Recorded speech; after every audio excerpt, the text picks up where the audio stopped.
Bienvenue dans cette nouvelle édition du QG News. Au sommaire, l'avenir toujours incertain du Premier ministre Isaac Zida au Burkina Faso.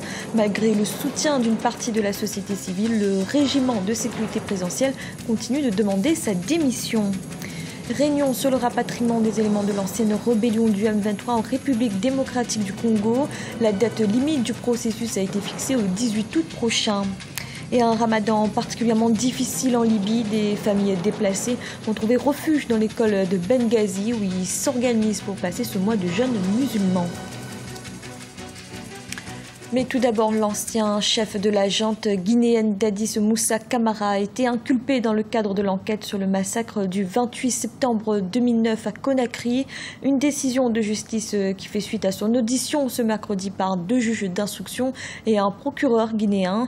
Dadis Moussa Camara se trouve à Ouagadougou, au Burkina Faso, où il vit en exil depuis 2010. Et au Burkina Faso, justement, le Premier ministre Isaac Zida est toujours sur la sellette. Le régiment de sécurité présidentielle, avec qui il est en crise ouverte, continue de demander sa démission. Et les concertations menées actuellement vont dans ce sens, malgré le soutien d'une partie de la société civile. Et de l'aide Mirabel Bissou. Au Burkina Faso, l'étau se resserre autour du Premier ministre Isaac Zida après sa visite en Côte d'Ivoire. Malgré le soutien d'une partie de la société civile, ses frères d'armes du RSP, régiment de sécurité présidentielle, restent fermes par rapport à sa démission du poste du Premier ministre. Après la hiérarchie militaire qui a rejoint le RSP, c'est au tour des partisans de l'ancien président Blaise Compaoré d'exiger la démission du Premier ministre Isaac Zida et de son gouvernement. Lors du Conseil des ministres qui s'est tenu ce mercredi, plusieurs sources ont annoncé le départ précipité du Premier ministre pour des raisons non encore confirmées. Nous souhaitons que le commandement de l'armée puisse prendre toutes les dispositions afin que ces dérives que nous avons constatées, comme menace de la continuation de la transition, cessent. Car en effet, cela fait 3 fois et c'est toujours une même composante qui engendre des équations difficiles. Je suis sûre qu'en toute responsabilité, ils vont s'assumer et travailler surtout à être la solution et non le problème.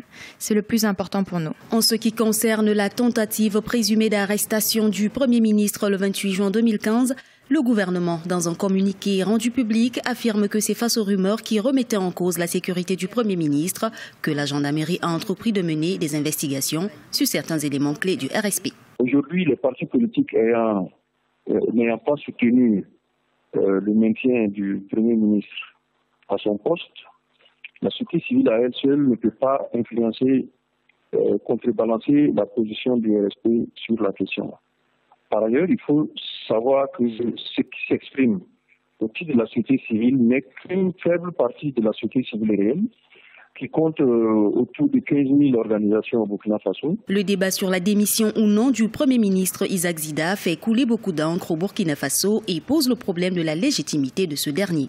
Après le retrait du soutien de ses frères d'armes du régiment de sécurité présidentielle, les hauts cadres de l'armée se sont prononcés pour la mise en place d'un gouvernement de civils.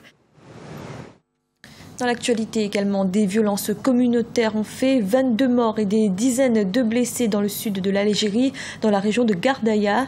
Les affrontements opposent arabes et berbères depuis le début du mois de juillet. Mercredi après-midi, le président Blaise Bouteflika a convoqué une réunion d'urgence et des renforts de la gendarmerie nationale ont été déployés. En République démocratique du Congo, une réunion sur le processus de rapatriement des éléments de l'ancienne rébellion du M23 a eu lieu mardi à Kinshasa, et ce dans le cadre de la conférence internationale de la région des Grands Lacs. Il a été décidé du rapatriement de tous les anciens combattants au plus tard le 18 août prochain. Un reportage de notre correspondant Jacques Amboka. Les ambassadeurs de la communauté internationale de région des Grands Lacs, les représentants du gouvernement congolais et l'envoyé spécial du secrétaire général de l'ONU se sont réunis ce mardi 7 juillet à Kinshasa. Objectif de la rencontre, accélérer le processus du rapatriement des éléments de l'ex-mouvement rebelle M23, réfugiés au Rwanda et en Ouganda. Cependant, le processus fait face à l'absence des représentants de M23 à la table des négociations. On va continuer de faire des efforts comme secrétariat pour que les gens de M23 se sentent responsables et viennent ce soir dans la réunion pour discuter des choses qui concernent AE comme ex-combattants et pour la paix de la RDC. Ils sont environ 2000 combattants de l'ex-mouvement rebelle et réfugiés au Rwanda et en Ouganda. La déclaration de Nairobi sur la question avait décidé de leur rapatriement en RDC. Lors de la dernière rencontre de la CIRGL tenue à Luanda en Angola le 18 mai dernier, la date limite de leur rapatriement avait été fixée au plus tard au 18 août. Nous avons donc démontré que la République démocratique du Congo a accompli ce qui lui incombait comme tâche. Ce qui reste, ce sont de tâches communes qui nécessitaient qu'il y ait une coopération des anciens rebelles au sens des ex-M23. Depuis la fin de la guerre, seuls 182 combattants ont été rapatriés. Pour le gouvernement de la République démocratique du Congo, toutes les conditions sont réunies pour la réintégration dans la société de ces combattants, d'autant plus qu'une amnistie leur a déjà été accordée. Par conséquent, selon les autorités de Kinshasa, ceux qui n'accepteront pas de regagner le pays d'ici le 18 août prochain seront tout simplement considérés comme étrangers sous le sol congolais. En Libye, les affrontements se poursuivent dans la majeure partie du pays. De nombreux Libyens ont dû quitter leur maison et trouver refuge dans des bâtiments publics. L'école de Benghazi sert aujourd'hui de camp pour ces déplacés qui vivent un ramadan, mois de jeûne musulman, particulièrement difficile. Lisa Siakzimana. C'est un mois de Ramadan difficile pour les déplacés de l'école de Benghazi. La guerre à Benghazi, la deuxième ville de la Libye, a obligé des dizaines de milliers de Libyens à fuir leur maison. Cette école sert d'abri, de fortune aux familles. Malgré la précarité, les déplacés s'organisent pour passer le mois de Ramadan, comme les autres musulmans du monde entier. Vivre dans une école, c'est pire que d'être loin de chez soi. La famille en souffre vraiment et je ne m'attendais pas à ce qu'on passe le mois du Ramadan dans une école. Cela affecte l'état émotionnel de ma femme et de mes filles.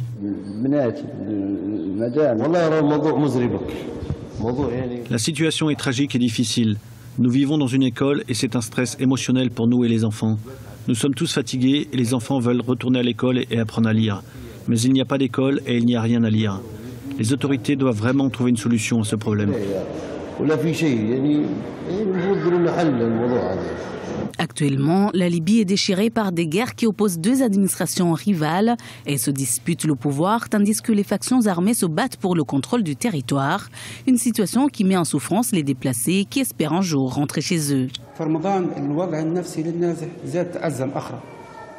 Avec le Ramadan, l'état émotionnel des personnes déplacées a empiré. Ils souffrent d'être loin de chez eux.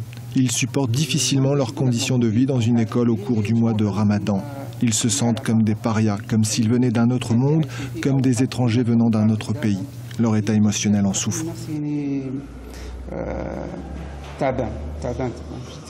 Le conflit à Benghazi oppose les milices islamistes aux forces de l'ordre qui soutiennent le gouvernement libyen de l'Est, reconnu par la communauté internationale. 4 ans après le renversement de Mouammar Kadhafi, l'Agence des Nations Unies pour les réfugiés a enregistré plus de 430 000 déplacés à cause de la guerre civile qui secoue le pays. C'était le journal de la rédaction. Merci de l'avoir suivi. Retrouvez dans un instant une nouvelle édition de l'information.